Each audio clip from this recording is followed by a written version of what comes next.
Well, good afternoon and welcome to She Bites Daily. I'm your host and raging feminist, Mandalena Lewis, and today's June 11th. These are your major Me Too news to noon. The leadership of the Canadian Forces and Department of National Defence are ticked off. Journalists are digging into details about a party flight they took where they got belligerent drunk and sexually harassed and assaulted the flight attendants. In late 2017, VIPs were invited on a party flight, including Chief of Defense Staff General John Vance, alongside former NHL player Dave Tiger Williams. Williams was charged with sexual assault, but the charges were then dropped following an apology he made to the Canadian Forces flight attendant. Here's a clip of that party flight.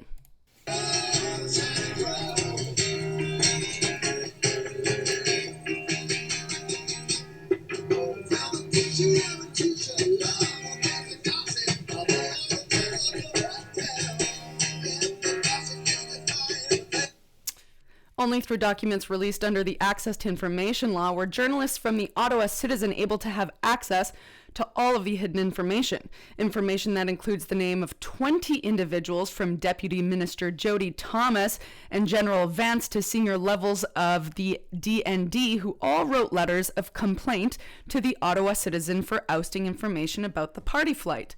The military spent tax dollars in writing this 277-word complaint letter, which cost us $337,000.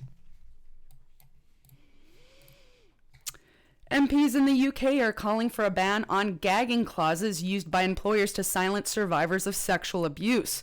A report published today by MPs, including Maria Miller, say allegations of unlawful discrimination and harassment in the workplace are routinely covered up by employers with legally drafted non-disclosure agreements. Maria Miller, who is also chair of Women Inequalities Committee, adds that employers and their legal advisors should not be complicit in using NDAs to cover up allegations of unlawful acts. Well, we need some action on NDAs. For too long, people have simply accepted them as being something that had to be used whenever somebody left employment and there was some disagreement. But what the report has shown out is that they are being used in a way to cover up unlawful and even criminal activity.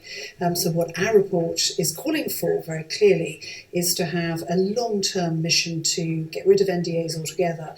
But in the meantime, to make sure that non-disclosure agreements that are used in plain English, that there is clear responsibility at a very senior level in organisations on how they're used, and that people are given the right sort of access to legal advice so that they can get the advice they need to know whether or not that non-disclosure agreement is going to be right for them.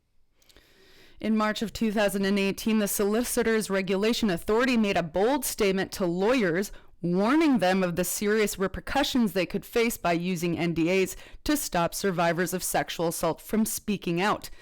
An SRA spokeswoman said in a statement, "We welcome this report, which reminds everyone that the NDAs have valid uses but must never be used for covering up serious misconduct or potential crimes.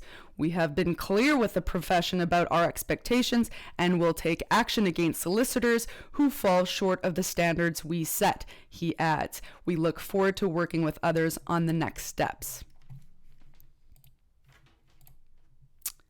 A new U.S. bill is allowing childhood sexual abuse survivors more time to pursue civil action against their defender.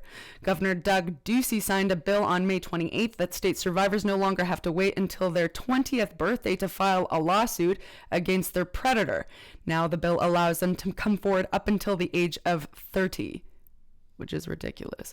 Childhood sexual abuse counselor and professor at the University of Arizona, Minnie Almater, says the effects of childhood abuse can obviously last more than a couple of years, stating it is common for most victims to struggle for decades before making the connection between childhood abuse and the addictions, self-harming behaviors, and depression they often experience. She does add HB Bill 2466 will help survivors seek justice, but of course only until they're at the age of 30. It is, we'll move on from that story. Jeez Louise.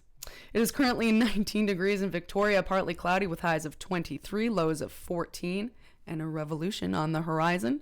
These have been your major Me Too News to Noon. Please do stay tuned for today's commentary.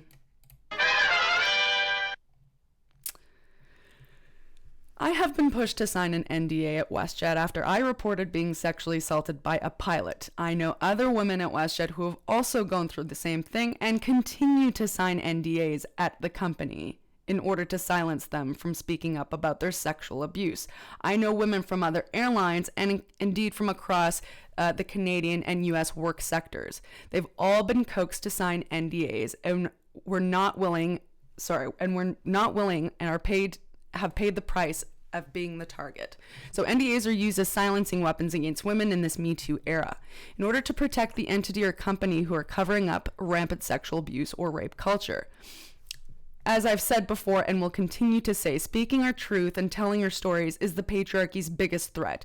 We threaten the cover-up corruption of companies and institutions who will go to any length to ensure women do not go public with what has happened to them at their workplace.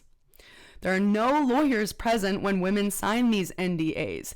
There is zero information given on the ramifications on a survivor who signs an NDA. And I know many survivors who have signed NDAs under extreme obvious distress in which they hadn't. The people present and orchestrating these NDAs are company representatives and union representatives. Let me say that again. The company you work for could be Canada's sweetheart, and the union that is supposedly there to represent you, like CUPE or the AFA, are the ones orchestrating the signature of your NDA. Something I encourage women to break is their NDAs. Find a way to get out of your silence and take your power back. You should not be forced out of your job because you won't sign an NDA. Find a lawyer through a reputable source. Send She Bites a message. Get information about what's really going on at your workplace and the use of these Me Too silencing weapons. Well, that has been your commentary for today. This has been your Raging Commentary, of course, for Tuesday, June 11th. I'm your host and Raging Feminist, Mandalena Lewis. If you have any information that you want to share with us, anonymously or not, if you need information or want to share your story, please reach out to any of our platforms, or you can send us an email at shebitesmedia@gmail.com. Thanks again for tuning in for today, June 11th. Stay tuned for tomorrow's She Bites Daily News, and until then, make sure to survive, disobey, and document. All the best.